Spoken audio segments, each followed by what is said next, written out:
जय श्री कृष्ण। राधे राधे।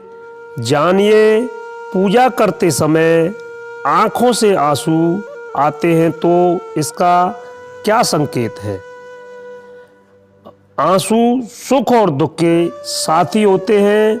हमारे जीवन में कुछ भी हो, चाहे ज़्यादा खुशी हो या फिर दुख, सबसे पहले आंसू आते हैं।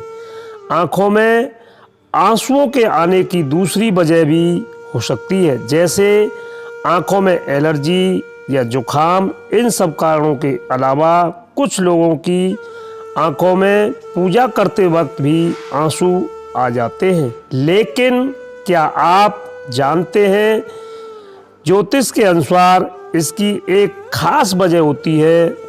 तो आइए जानते हैं, पूजा करते वक्त आँखों में आंसू आने का क्या अर्थ होता है।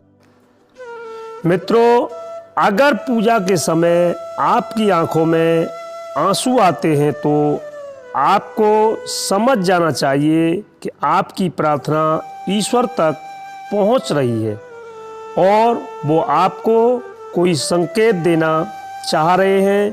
पूजा के समय आंसू आना इस बात का संकेत है कि आपका मन शुद्ध है और आप पूरे अंतर मन से भगवान का ध्यान कर रहे हैं। इससे आपका सीधा संपर्क ईश्वर से हो रहा है। पूजा के समय आँखों से निकले आंसू इस बात का भी संकेत देते हैं कि आपकी पूजा सफल हो गई है।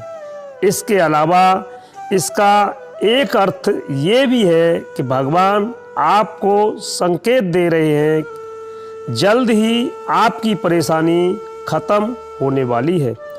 और परेशानियां तो सभी के जीवन में आती रहती हैं।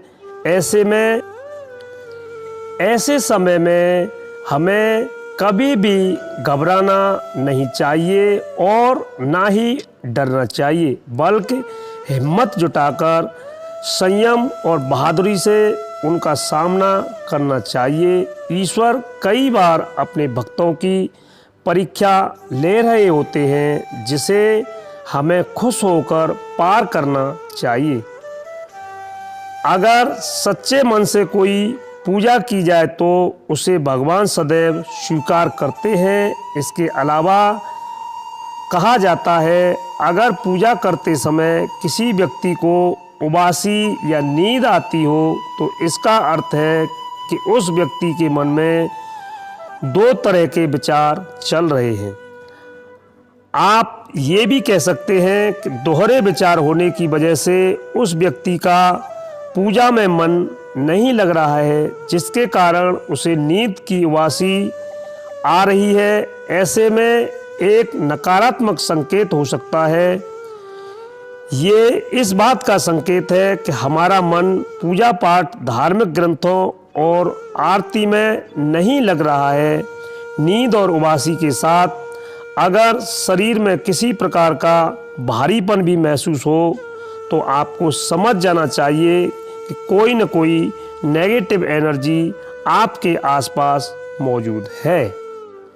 इस बात का विशेष ही ध्यान आप लोगों को रखना है, क्योंकि आप लोगों को पता है कि गंदगी में तो आप खुद भी रहना पसंद नहीं करते हो। गंदगी में जब मानव रहना नहीं पसंद करता है तो वो देवी या देवता कैसे रहेंगे गंदगी में।